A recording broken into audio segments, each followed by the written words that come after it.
క్రీస్తునందు సహోదర సహోదరులకు మన ప్రభు అయిన యేసు క్రీస్తు నామంలో నా హృదయపూర్వక వందనాలు తెలియజేస్తూ ఉన్నాను. ప్రతిదినం ప్రభు మాట అనే కార్యక్రమానికి మిమ్మల్ని ప్రేమపూర్వకంగా ఆహ్వానిస్తూ ఉన్నాను. దేవుడు మరొక దినాన్ని మనకు బహుమానంగా ఇచ్చాడు. అందుకై దేవునికి కృతజ్ఞతాస్తుతులు చెల్లిస్తూ ఉన్నాను. ఈరోజు ప్రభు మాటగా మత్తయి సువార్త 16వ అధ్యాయం 18వ వచనాన్ని మనం చదువుకుందాం. మరియు నీవు పేతురువు, ఈ బండ మీద నా సంఘమును కట్టుదును, పాతాళలోక ద్వారములు దాని ఎదుట నిలవనేరవని నేను నీతో చెప్పుచున్నాను.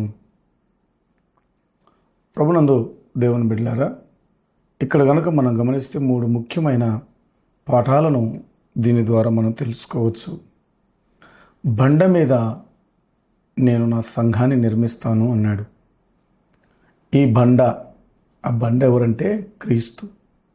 అయితే నీవు పేతురు అనే మాటకు కూడా పేతురు అను శబ్దమునకు రాయి అని రాయబడి ఉంది.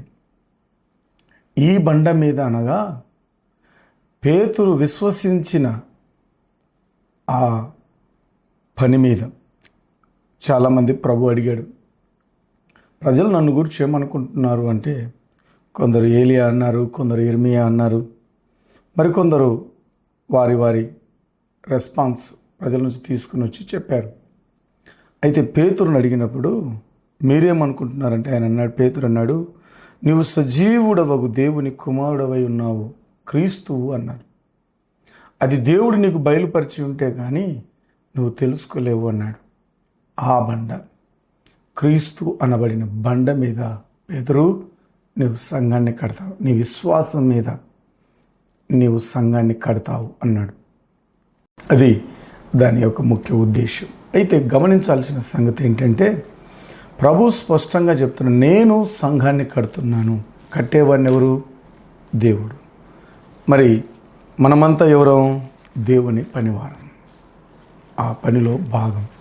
వేయబడినది తప్ప మరొక పునాది ఎవడు వేయలేడు అని అపోస్తులైనటువంటి పౌలు కొరింథీకి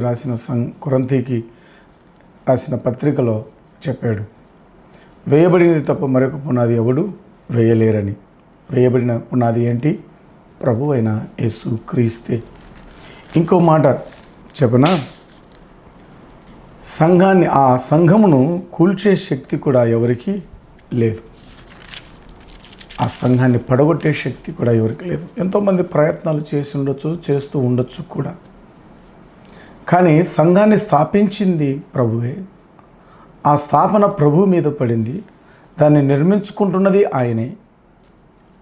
మరి దాన్ని కూల్చే శక్తి ఎవరికైనా ఉందా? గమనించండి, యోహాను సువార్త 10వ అధ్యాయం 28వ వచనంలో, నేను వాటికి నిత్య జీవం ఇచ్చుచున్నాను గనుక అవి ఎన్నటికీ నశింపవు, ఎవడునూ వాటిని నా చేతిలో నుండి అపహరించడు. సంఘాన్ని అపహరించే శక్తి ఎవరికీ లేదు. అందుకే పేతురుకు చెప్పబడిన మాటలు ఆయన అన్నాడు, మీరును సజీవమైన రాళ్ల వలె నుండి ఆత్మ సంబంధమైన మందిరముగా కట్టబడుచున్నారు. మన జీవితం, మన కుటుంబాలు సంఘం మీద కట్టబడుతున్నాయి, బండ మీద కట్టబడుతున్నాయి. ఆ బండ క్రీస్తే. క్రీస్తు మీద కట్టుకుంటున్నటువంటి ఎవరు కడుతున్నారు? ప్రభు కడుతున్నాడు. నిర్మిస్తున్నవాడు ఆయనే. దానికి పునాది ఆయనే. మనం ఆయన చేతిలో ఉన్నాం. మనల్ని ఎవరు అపహరించలేడు, సంఘాన్ని ఎవడు పాడు చేయలేడు అని ప్రభువే ఆత్మ సంబంధమైన మందిరాలుగా కట్టబడిన ఈ సంఘాలను పాడు చేయడం ఎవరి తరము కాదు అనే సంగతిని ప్రభువే వివరిస్తూ ఉన్నాడు. ప్రత్యేకించి విపత్తులలో, భయంకరమైన విపత్తులలో కూడా సంఘాలు నిలబడ్డాయి. ఎన్ని విపత్తులు వచ్చినా ఎదుర్కోగలిగిన శక్తిని, సామర్థ్యాన్ని ప్రభు ఇచ్చాడు. కాబట్టి ఈరోజు నేటి వరకు సువార్త జ్వాలగా వినిపించబడుతుంది. ఇంతకంటే మిక్కటమైన పరిస్థితులు వచ్చాయి. అన్ని స్థితులలో కూడా కాపాడబడి చిన్నగా ప్రారంభమై అంచెలంచెలుగా ఎదుగుతూ విస్తరిస్తూ అనేక జీవితాలను వెలిగించగలిగింది. అనేకులను ప్రభు వైపు త్రిప్పగలిగారు. నిత్య జీవానికి వారసులుగా నిలబెట్టారు. పడిపోయిన పతనమైన కుటుంబాలను, పాడైపోయిన జీవితాలను నిలబెట్టగలిగింది ఈ క్రీస్తు వాక్యమే. పడిపోయిన చెడిపోయిన బ్రతుకులను మార్చగలిగింది వాక్యమే. పడిపోయిన నిన్ను కూడా మార్చగలిగేది వాక్యమే. నిన్ను నన్ను ఆ సంఘములో పునాది వేయబడి సజీవమైన రాళ్ల వలె కట్టబడాలని, కదలని రాయిగా, కదలని సంఘముగా, కదలని విశ్వాసిగా ఉండాలని, స్థిరమైన విశ్వాసిగా ఉండాలని ప్రభు కోరుకుంటున్నాడు. అట్టి గొప్ప ఉన్నతమైన విశ్వాస జీవితం ప్రభు మనందరికీ ప్రసాదించునుగాక. తల వంచండి, ప్రార్థన చేసుకుందాం. పరలోకమందున్న మా తండ్రి, మీరు మా జీవితాలను కట్టడంలో రాళ్ళ వలె ఉండాలని మేము కోరుకుంటున్నాం. మా సంఘానికి శాశ్వతంగా నిలవాలని ప్రార్థన చేస్తున్నాం. ఇది మీ సంఘం. మా విశ్వాసాన్ని బలపరచండి. మేము ఎట్టి పరిస్థితుల్లోనైనా నిన్ను ఒప్పుకొనుచు నమ్మకంగా నిలబడినట్లు సహాయం చేయమని యేసు ప్రభునామములో ప్రార్థిస్తున్నాము తండ్రి. ఆమేన్. బండ సందున పావురమా, పేటు బీటుల పావురమా, ప్రియుడు నిన్ను కోరినాడు, భీతి చెందకుమా.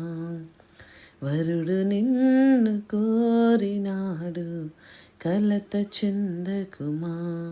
సిద్ధపడుమా ఓ సంగమా, సిద్ధపడుమా ఓ సంగమా, క్రీస్తు వచ్చు వేలాయే వేచియుండుమా, క్రీస్తు వచ్చు వేలాయే వేచియుండుము. బండ సందున పావురమా, పేటు బీటుల పావురమా. దేవుడు మిమ్మల్ని దీవించునుగాక.